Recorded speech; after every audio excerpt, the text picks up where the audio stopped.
Back live with you tonight here on In Focus, and thanks for staying on. The special ANC NEC meeting has made leadership changes to various of its subcommittees.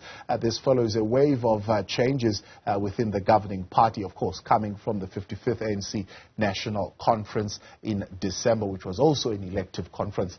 As things stand in the ANC, cadre deployment remains a policy, and it's applied at national, provincial and local level of government. But there is a growing discontent among opposition political parties for the policy to be disbanded. ANC veteran Reverend Frank Chikane was chosen to lead the party's Integrity Commission. For more on this and others, we are joined by ANC spokesperson Mahlengi Bhengu-Motsiri. Mahlengi, good evening, and thank you for your time. Good evening, Pabo. Thank you very much for having me. Let's start with the story that, of course, you did mention earlier on that it is a story that is growing and gaining legs. We are now seeing a resignation letter that has been signed by the Premier of the Free State. In some instances, there are photos with her face and the resignation letter, almost as to say, to confirm that I have written the letter. Have you now officially received it? Yes, we can confirm the resignation of what will soon be ex-Premier Mantombela.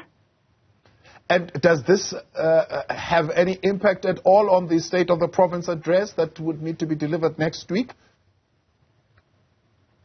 Well, we doubt that will be the case because there has been an ongoing conversation by our structures in the province in consultation with the national officials of the ANC on the same matter.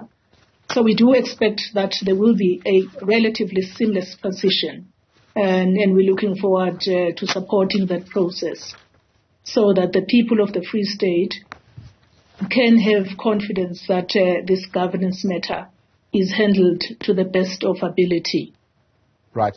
Is the Premier likely going to be replaced if the ANC's Youth League Task Team's letter is anything to go by, or statement, shall I say, by the current chairperson of the province, who is Nkosi Dugwana?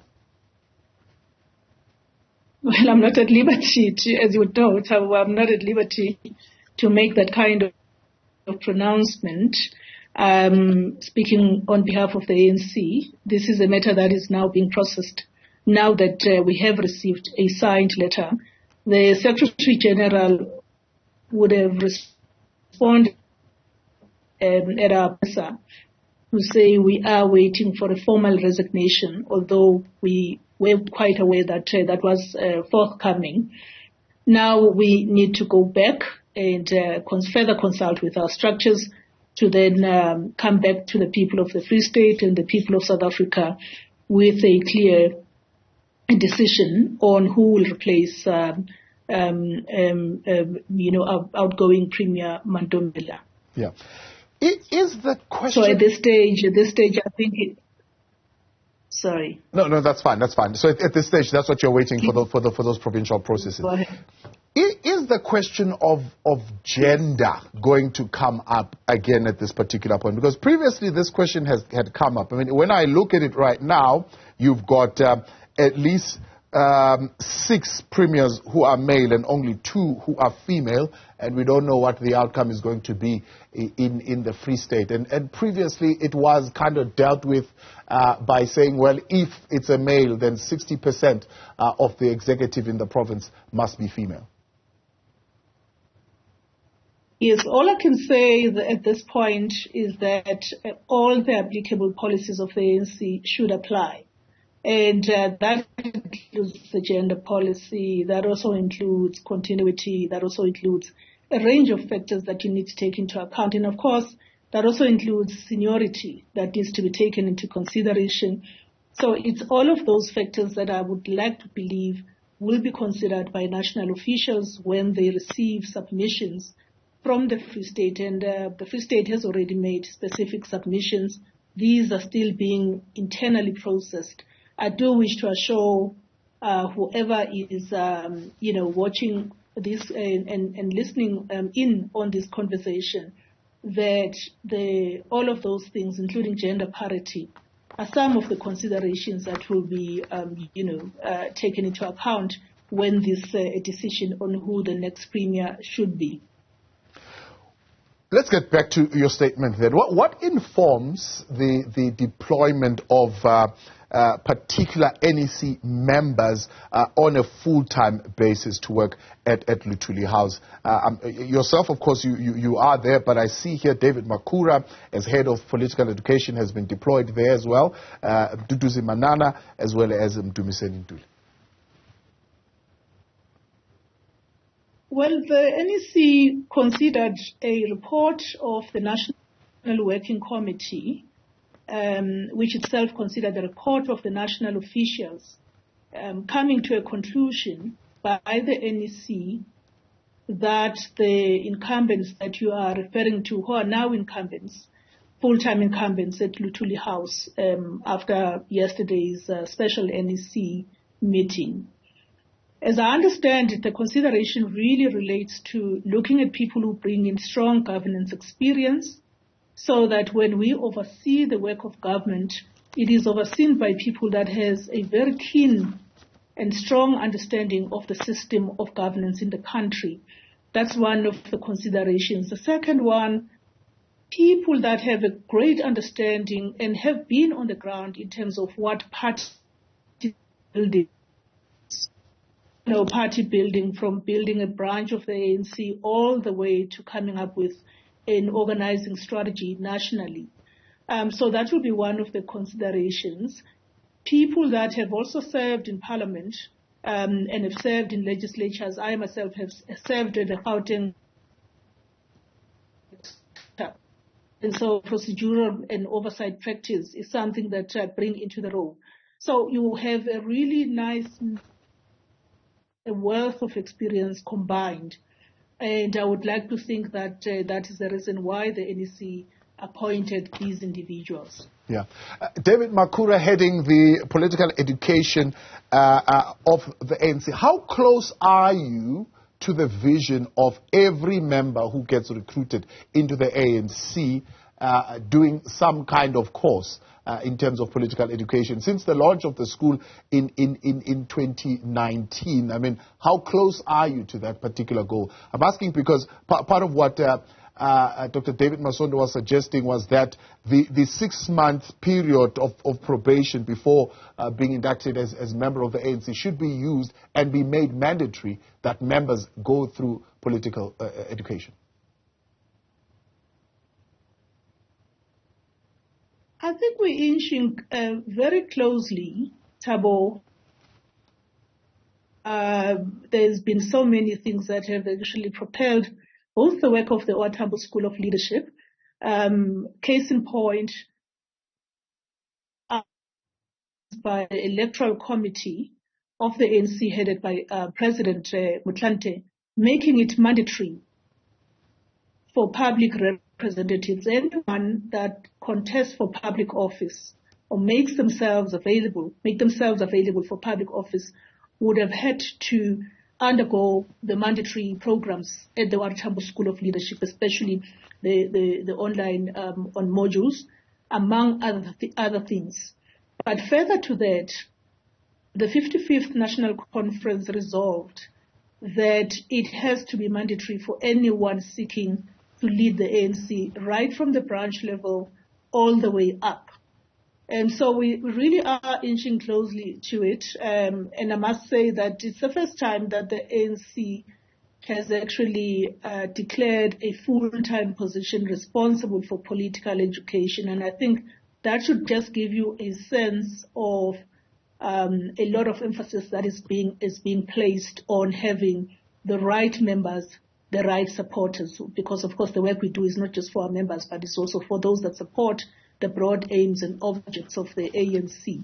So clearly there's a strong focus on political development. I would call it a strong, not just political education, but a strong focus on political and intellectual development within the ANC as a necessary condition for the renewal of the ANC. This is contained also in the Vision 2032 adopted by the National Conference that seeks to pivot us into 2032, and political and ideological and intellectual development being seen as something that is very key. And I speak about intellectual development not limited to just reading theory, but extended to think about how you develop ideas and participate in the development of ideas in society, both in South Africa as well as globally. Yeah, I see the announcement here of the deployment committee. So you wouldn't be announcing a deployment committee if you are not going to be practicing the deployment policy in the organization, which again is still going to be led by the deputy president.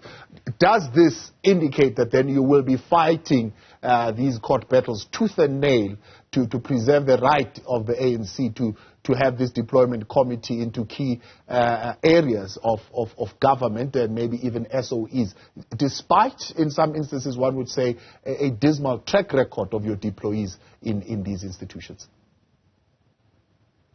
Well, what others also miss is that we also have pockets of excellence in as far as that is concerned, but that is not what I'm talking about now. I want to just respond to your question. The first response is this, that yes, we are going to be going in, pound for pound. We are appealing the High Court judgment on this matter. We've made our position public. We don't think there's anything untoward with a cadre deployment policy. This is not unique to the African National Congress. Those that have taken the ANC to court use cadre deployment where they govern. And those that don't govern, well, they haven't had a chance, for that matter, to receive the electoral mandate from the electorate. So they may not be in a position to know why it is important that once you receive the support by the people of South Africa, it is important that those that execute the policies of the governing party that is elected democratically should be people who understand the policies of the ANC. And we can speak a whole lot more about cadre deployment, and we'll be more than happy to come to your show to unpack what cadre deployment constitutes. But it's a global phenomenon, Thabo, as you would know. I mean, there is no country from the US, especially the people that have taken us to court, are the people that hail the Western nations as a benchmark for good governance. But they actually omit to mention the fact that the same Western nations, all of them without exception, utilize cadre deployment. You can't have a director general who would work against a party that has received a mandate from the people. So yes, the cadre deployment policy of the ANC, we will defend it. And where we have erred, we've been very, very upfront about some of the weaknesses in the execution, in the implementation of that policy. And we're happy that we have, you rightly spoke about some of the subcommittees that you've mentioned that are also going to be led by some of our veterans.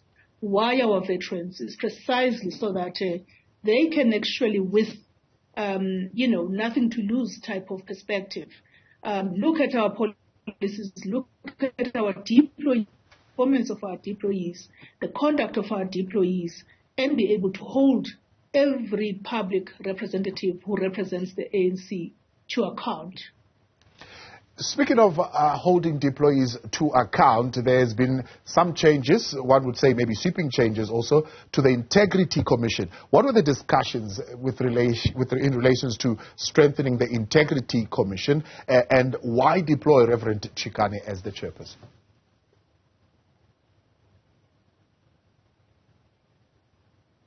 Well, the need to strengthen the Integrity Commission is precisely so that the renewal of the ANC is given the necessary and the required momentum.